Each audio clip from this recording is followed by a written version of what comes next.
রাজধানী সহ দেশের বিভিন্ন জায়গায় উঠছে আরবি লেখা সংবলিত সাদা কালো পতাকা। রাতের আধারে কে বা কারা টানিয়ে গেছে এই পতাকা জানে না কেউ। ঢাকার মোহাম্মদপুরের জেনেভা ক্যাম্প, গাবতলী, মিরপুর, যাত্রাবাড়ি, শনিরাখড়া, ঢাকার বাইরে নারায়ণগঞ্জ, ফেনী ও চট্টগ্রাম সহ বিভিন্ন সড়ক, ফ্লাইওভার ও জনবহুল এলাকাতেও এই সাদা কালো পতাকা উঠতে দেখা গেছে। এ নিয়ে সামাজিক যোগাযোগ মাধ্যম ও সংবাদ মাধ্যমে ব্যাপক আলোচনা চলছে। তবে এসব পতাকা কারা লাগাচ্ছেন বা এর নেপথ্যে কোনো উদ্দেশ্য রয়েছে কিনা সে বিষয়ে আইন শৃঙ্খলা রক্ষাকারী বাহিনীর কাছেও নেই কোনো তথ্য।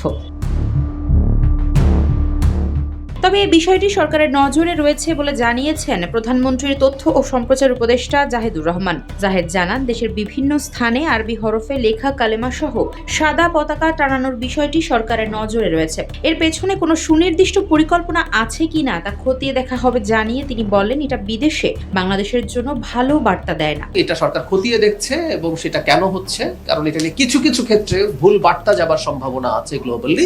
এদিকে সামাজিক যোগাযোগ মাধ্যমে এমন পতাকা টানানোর ছবি প্রায় দেখা যাচ্ছে। হঠাৎ করে এ ধরনের পতাকা কারা ও কেন উড়াচ্ছেন সে বিষয়ে আইন শৃঙ্খলা বাহিনীর কর্মকর্তারাও নিশ্চিত করে কিছুই বলতে পারছেন না। তবে বিষয়টি গুরুত্ব দিয়ে দেখা হচ্ছে বলে জানিয়েছেন ঢাকা মেট্রোপলিটন পুলিশের তেজগাঁও বিভাগের উপকমিশনার ইবনে মিজান। তিনি বলেন, বিষয়টি গুরুত্বের সঙ্গে দেখা হচ্ছে, আইন অনুযায়ী প্রয়োজনীয় ব্যবস্থা নেওয়া হবে। চলতি সপ্তাহের শুরুর দিকে কক্সবাজারের টেকনাফে সড়কের দুপাশে কালেমা লেখা সাদা পতাকা টাঙানোকে কেন্দ্র করে স্থানীয়দের মধ্যে ব্যাপক আলোচনার সৃষ্টি হয়। শনিবার শাহপুরের দ্বীপ সীমান্ত এলাকার সড়ক ও নাফ নদীর জেটি ঘাট সংলগ্ন বিভিন্ন স্থানে সারি সারি এ ধরনের পতাকা দেখা যায়। স্থানীয়দের ভাষ্য, মাদ্রাসা পড়ুয়া একদল যুবক এসে শাহপুরের দ্বীপের বিভিন্ন সড়ক ও জেটি ঘাট এলাকায় এসব পতাকা টাঙিয়ে দেন। পরে তারা নিজেরাই পতাকা টানানোর ছবি ও ভিডিও সামাজিক যোগাযোগ মাধ্যমে প্রকাশ করেন।